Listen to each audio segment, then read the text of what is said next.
నమస్తే, welcome to బిఎంకే media. నేను మీ మధు.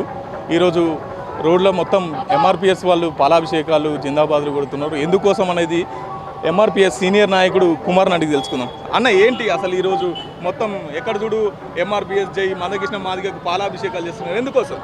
మిత్రులారా, ఈరోజు ఏదైతే ఉందో సుప్రీంకోర్టు గైడ్లైన్స్ ఏదైతే గవర్నమెంట్కి ఏదైతే ఆదేశాలు జారీ చేసిన ఏదైతే విషయం ఉందో, ఇది 1994లో ఉమ్మడి ఆంధ్రప్రదేశ్లో ఈదుమూడి గ్రామం నుంచి చిన్నగా మొదలైనటువంటి ఈ ఏబిసిడి వర్గీకరణ ఉద్యమం అది మందకృష్ణ నాయకత్వాన మొదలైంది.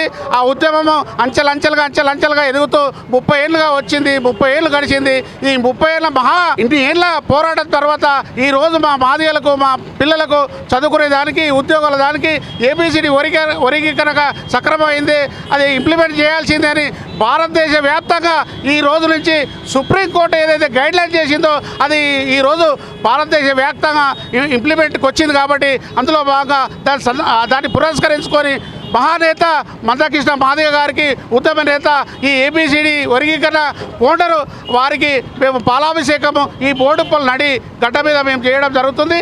అయితే దీన్ని గమనించి ప్రజలంతా ఏం గమనించాలంటే, ఈరోజు చదువుకున్న నిరుద్యోగులు, విద్యార్థులు అందరికీ కూడా ఒక పండగ వాతావరణంగా ఉంది. కాబట్టి ఈ రాష్ట్రంలో కాదు, ఈ దేశంలో మొత్తం కూడా మాదిగలంతా కూడా ఈ సెలబ్రేట్ను ఘనంగా చేసుకోవాలని చెప్తూ, ఇది మనకెంతో ముఖ్యమైన రోజు కాబట్టి దాన్ని పెద్ద ఎత్తున మనం సెలబ్రేషన్ చేసుకోవాల్సిన అవసరం ఉంది. అలాగే ఈ సందర్భంగా ఈ సుప్రీంకోర్టు గైడ్లైన్స్ సందర్భంగా 30 ఏళ్ళ మహా పోరాటం తర్వాత మందకృష్ణ గారికి మేము ప్రత్యేకంగా బోడుపల్లి తరపు నుంచి శుభాకాంక్షలు చెప్తూ, మందకృష్ణ అన్నకు ఉద్యమాన్ని వందనాలు చెప్తూ. సో ఇదండి బోడుపల్లిలో అంబేద్కర్ విగ్రహాన్ని కావచ్చు, మందకృష్ణ మాదిగ విగ్రహాన్ని కావచ్చు, పాలాభిషేకాలు చేస్తూ ఘనంగా ఇక్కడ ఉత్సవాలు జరుపుతున్నారు. సుదీర్ఘంగా ఒక 30 ఏళ్ల పాటు మందకృష్ణ మాదిగ ఏబిసిడి వర్గీకరణ పోరాటం ఏదైతే ఉందో అది సుప్రీంకోర్టు గైడ్లైన్స్ ఇచ్చింది. ఆ సంతోషంతో ఈ సందర్భాలు చేస్తున్నామని చెప్పేసి ఇక్కడ చెప్తున్నటువంటి విషయం. చూస్తూనే ఉండండి బిఎంకే. Thank you.